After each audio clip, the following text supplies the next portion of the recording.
Hi, my name is Pamela Rose, and welcome to the web series, The Chiropractor for the Mind.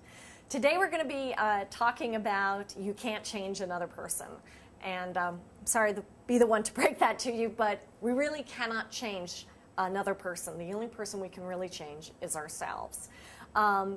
I'm going to try and give you a few tools today to help you to keep the focus on yourself so that when you have that impulse to try and change someone else, like your mom or your dad or your brother or your sister or your dog, well actually I guess a dog you could take to obedience school, but your boyfriend or your girlfriend or your husband or your wife, anyone, when you have that impulse to change someone, what are the tools that you can do?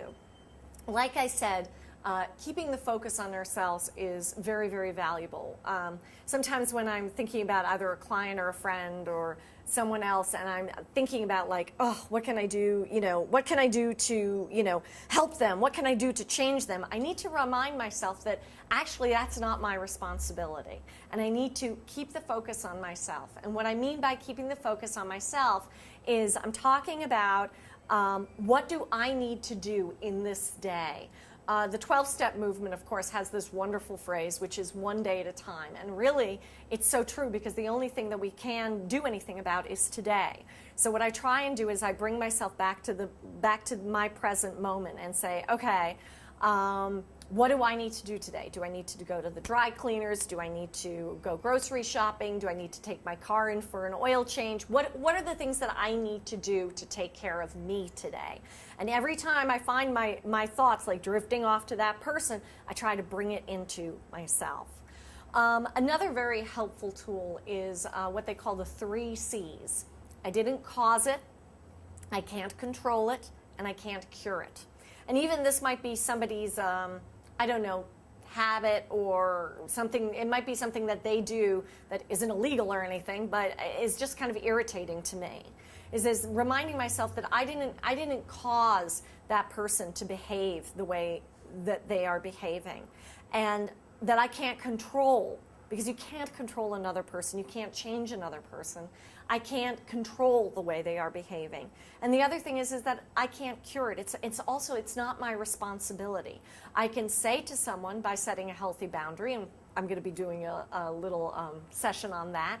I can set a healthy boundary with them and say, how I feel and what I need. The other thing is that I also need to give that person the dignity to change themselves or that habit or that thing or that situation. I need to give them the dignity to work it out for themselves. I remember when I first started kind of applying this to my life, I would be convinced that people basically couldn't live without my problem solving for them. And isn't that funny, kind of seeing what I ended up doing? But that that they wouldn't live without it, and then they would come to me and they would say, "Hey, Peter, guess what?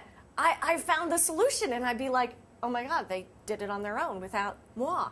And that's where I started to see like my own arrogance in it. But if I keep the focus on myself, I find that I have a much more manageable life, and I also give the dignity to the people that I love and I care about so much, the dignity to solve their own problems. So I hope that helps you today, and if you're interested in more of these web series, I hope you'll check out PeterPamelaRose.com and look at more of the series, The Chiropractor for the Mind. Thank you so much, and bless you.